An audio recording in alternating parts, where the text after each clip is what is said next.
Well, all right, guys, it is time for a little bit of pen turning. So I got one of these mini Pinecone blanks. That's the Patriotic Pinecones. We made these a few weeks ago, kind of in advance of the 4th of July here in the U.S., and I wanted to save one for myself, so I did, and I wanted to see how these things turn out. But I also have a good reason to make a pen for somebody. I got a good buddy who is retiring from the Army, and I thought I want to get him something to celebrate, you know.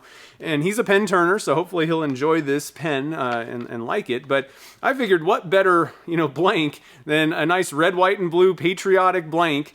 And I decided to pick a pen kit that I thought just fit perfectly. So these are I made these blanks for Independence Day.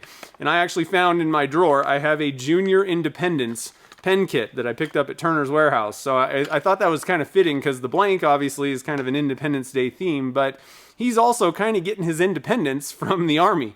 So what better pen and pen kit and all this stuff for this project. So let's get started on this thing. I'm going to head over, we'll get this thing all prepped up, and then we'll head over to the lathe and start making some shavings.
Alright guys, I just wanted to stop real quick and thank the amazing folks over on Patreon who support my channel. I really appreciate all the awesome support, and I wanted to give a shout out to my newest top level patron over on Patreon, Denise Heckman. So a big thank you for moving up.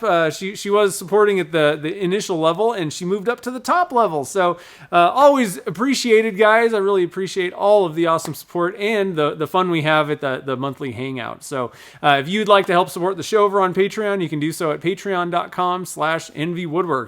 Now let's finish up this pen.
Well, all right, I'm really happy with how this thing turned out. It is going to be an awesome gift. So congratulations to Michael for reaching the end of your journey in the Army. Big thank you for your service, and I know lots of sacrifices as well went along with that. So big thank you to Michael for everything that you've done for this country and everybody in this country. So I'll be sending this out to him. This is a great, awesome gift, I think. Really happy with how that blank turned out. I was really excited to turn one of those. That's the one that we made on the live stream with the red, white, and blue with mini pine cones. And just, when we kind of put this thing together, I was like, oh, I really want to save one of these and turn it, and I'm really happy with it. And I've actually decided that I'm going to just start stocking these things, and all of my pine cone blanks are going to be kind of swapping over to the mini pine cones, and I'm going to be expanding the line. But the red, white, and blue one is going to be one that I keep in stock. So if you want to pick one of those guys up, it's available on my website, nvwoodworks.com. Under the menu, just look under pen blanks, and then there's pine cones, and so it'll be sitting there. And there's going to be a link down in the show notes as well if you want just a direct link. So pretty awesome stuff. I'm very happy with how this thing turned out. It was really fun to turn it. I haven't turned a pinecone blank actually for quite a while at this point. So anyway, guys, I hope you enjoyed watching this one come together. I enjoyed making this. It was a special project for a special person. So congratulations to Michael for reaching that end of the work life. I can't wait to see what the next chapter holds for you. And again, thank you for your service as well. So anyway, guys, if you enjoyed the video, definitely hit that like button down below. If you hated it, hit that dislike button. That works too. And subscribe so you don't miss any of the new videos and live streams that are coming up. Don't forget to hit the notification bell as well so you get notified when the new videos get posted as well as when I go live. And last but not least, if you're thinking about getting into resin casting but you're not really sure where to begin, check out my ebook, The Beginner's Guide to Resin Casting. It answers all those beginner questions like, what do I need to get started and how does it all work? What should I avoid doing? Those types of things. It'll help you get over that initial learning curve so you can get in the shop and start doing resin cast projects of your own. It's available on my website if you're interested. So until next time, guys, thanks for watching this video and happy casting.